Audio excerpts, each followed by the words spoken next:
La Commission d'orientation islamique des ressources humaines et des affaires culturelles et sociales de l'Assemblée nationale examine deux projets de loi relatifs à la liberté de la presse et aux journalistes professionnels.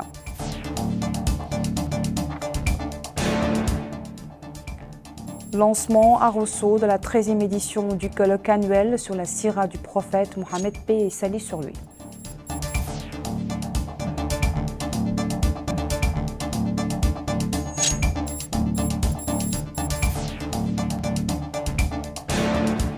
Les Mourabitoun se préparent pour affronter demain les Fennecs d'Algérie au dernier tour de la phase de groupe de la CAN.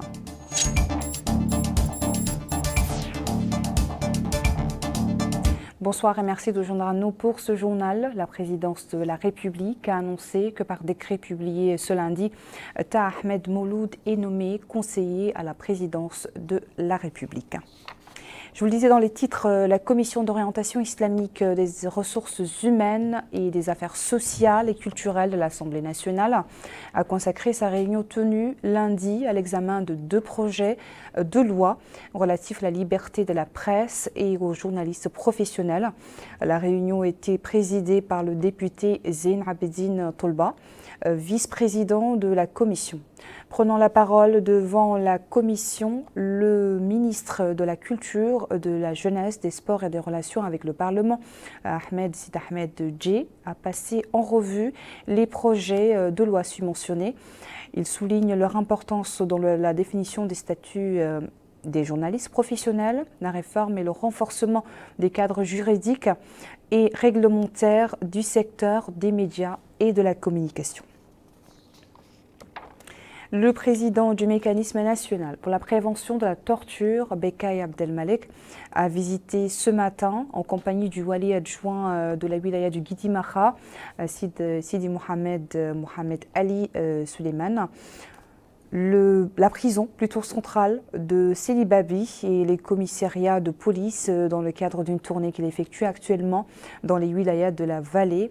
À l'issue de la visite, le président du mécanisme a déclaré que celle-ci fait partie d'une série de visites qu'il effectue actuellement dans les wilayas de la vallée pour s'informer sur les conditions de vie dans les établissements pénitentiaires et les commissariats de police. Il a précisé avoir livré les recommandations nécessaires aux autorités pénitentiaires et aux commissariats de police afin de maintenir, préserver et promouvoir les grands progrès réalisés dans le domaine des droits de l'homme. L'espace de la Maison des Jeunes à Rosso a abrité hier soir le lancement de la 13e édition du colloque annuel pour la sira, sur la sira plutôt du prophète, Mohammed, paix et salut sur lui, glorifier et magnifier la vie et l'œuvre de notre prophète, son histoire personnelle, ses miracles, ses croisades. Tel est l'objectif de ce colloque culturel et religieux. Yedali Fall pour le compte-rendu. Les jeunes du Forum culturel de Rosso, réunis à la Maison des jeunes de la ville, en présence des officiels et d'un public nombreux, ont rivalisé dans les poèmes décrivant la vie de notre prophète Mohammed, paix et salut sur lui. La soirée a été ouverte par un mot prononcé par M. Mohamed Lemine Cheikhna, Cheikh Ahmed, directeur de l'orientation islamique au ministère, dans lequel il a rappelé l'importance de telles rencontres. Il a à cette occasion louer les qualités de notre prophète Mohammed, paix et salut sur lui. Il a souligné que le pouvoir en place soutient tout ce qui va dans le sens de notre sainte religion. Cette rencontre n'est pas la première du genre. Elle est devenue une coutume organisée par ce forum, a dit un intervenant au nom du forum des jeunes. Plusieurs autres intervenants ont abondé dans le même sens. La vie de notre prophète qui a apporté la lumière dans le monde a été relatée par les intervenants qui ont tous loué l'importance de cette rencontre. Plusieurs autres personnes ont pris la parole pour louer cette rencontre et lancer un appel aux jeunes de persévérer dans ce sens et suivre la sunna de notre prophète Mohammed, paix et salut sur lui. La soirée a été clôturée par la distinction qui a permis d'honorer des personnalités ayant marqué la scène culturelle dans la ville de Rosso. L'autorité de régulation du transport routier a récemment pris des mesures pour améliorer la circulation dans les villes. Elle promulgue un certain nombre de lois et de réglementations et exhorte les citoyens et les conducteurs à respecter ces lois et à limiter les surcharges et l'excès de vitesse. Bokar Baylaba. La surcharge de voitures et les excès de vitesse sont des problèmes courants. Deux phénomènes qui contribuent souvent à des situations dangereuses sur les routes. Face à ces situations, l'autorité de régulation et organisation des transports routiers a pris une batterie de mesures pour améliorer la circulation intra- et interurbaine. Concrètement, ces mesures se traduisent par l'installation des balances à l'entrée de la ville de Nouakchott et dans certaines villes de l'intérieur du pays. Mohamed El-Hassan El-Awan est le président de l'autorité de régulation et organisation des transports routiers. Explique que ces mesures sont de nature à sensibiliser les conducteurs au danger de la vitesse excessive et de la surcharge de voitures et peut aider à promouvoir des comportements plus responsables sur la route. Il a rappelé que ces mesures viennent s'ajouter à la mesure interdisant la circulation entre les villes de minuit à 5 heures du matin, appelant chacun à contribuer à la mise en œuvre de ces mesures pour venir à bout de l'excès de vitesse et de la surcharge de voitures. Les conséquences de ces deux phénomènes sont connues.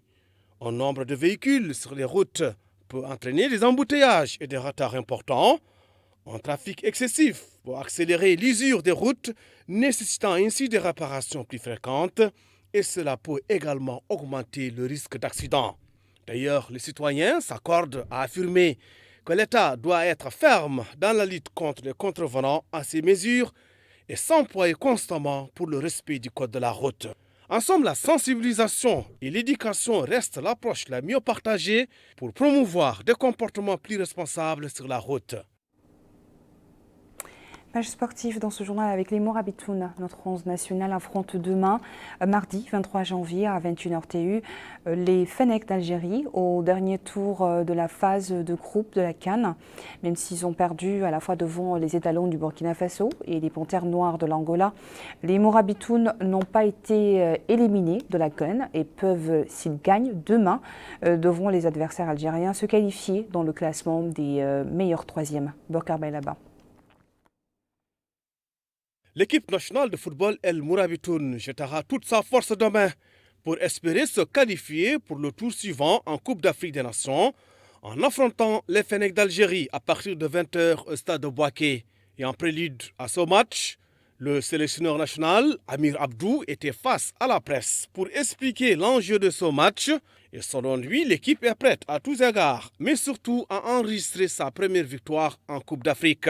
Et il affirme que les Mauritaniens, qu'ils soient présents avec l'équipe nationale ou supporters venus de loin, doivent être confiants et déterminés et soutenir les joueurs en toutes circonstances. De son côté, le milieu de terrain Mohsen Bede a formulé l'espoir que le match de demain sera positif et il affirme que le groupe est enthousiaste à l'idée de gagner. Les Mourabitoun espèrent enregistrer donc leur première victoire en Cannes.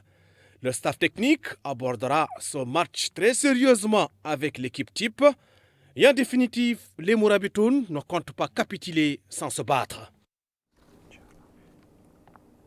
Cap à présent sur le Tagant, le Wali Tayyib Mohamed Mahmoud a visité hier des sites agricoles relevant de la commune de Tijikja, notamment la coopérative agricole El Weva, dans le village de Berela et le barrage de Rejnam. Le ministère de l'Agriculture met les bouchées doubles pour la réussite de la campagne agricole de cette année. Yedalifal.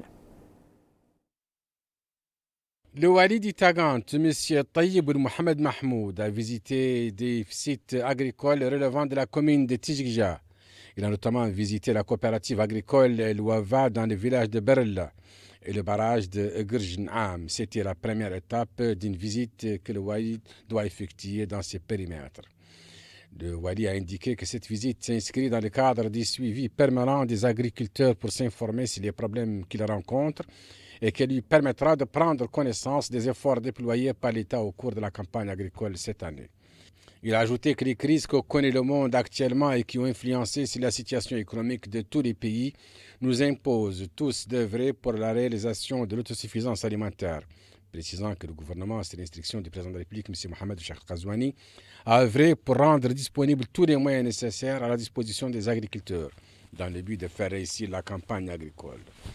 De son côté, le délégué régional du ministère de l'Agriculture, M. Sidi Ouloubaga, a indiqué que le ministère s'est employé pour la réussite de la campagne agricole cette année grâce à la réunion des moyens nécessaires à temps opportun et à l'accompagnement permanent des agriculteurs. Et nous refermons ce journal par un détour à Attar. Le ministère de l'Environnement a lancé ce matin, à travers le programme national d'adaptation, une campagne de sensibilisation sur les enjeux du changement climatique et la planification de l'adaptation dans les processus de développement local qui cible les wilayas de l'Ichiri, de l'Adrar et du Tiris Zemmour. En collaboration avec le PNUD et le Fonds vert pour le climat, le conseiller du Wali de l'Adrar chargé des affaires économiques et du développement local, Ahmedou et Aya Sidi, a lancé cette campagne et souligne qu'il s'agit de mobiliser les autorités locales, la société civile et les communautés locales pour mieux expliquer les priorités nationales en matière d'adaptation au changement climatique. Le maire de la commune d'Attar, Brahim Beiba, a appelé les participants à tirer le meilleur parti du programme de cet atelier et saisir cette opportunité pour s'armer des connaissances à même de les aider à faire face au changement climatique. Voilà qui met fin à notre journal.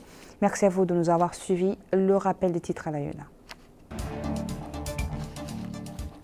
La Commission d'orientation islamique des ressources humaines et des affaires sociales et culturelles de l'Assemblée nationale examine 2 projets de loi relatifs à la liberté de la presse et aux journalistes professionnels. Lancement à Rosso de la 13e édition du colloque annuel sur la sira du prophète Mohammed, paix et salut sur lui.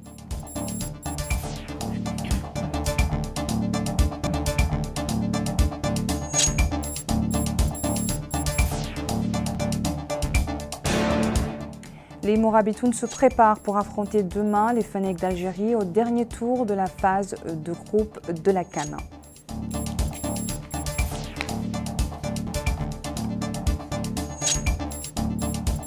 Merci, je vous retrouve dans quelques instants pour votre émission Zoom sur et bonne soirée.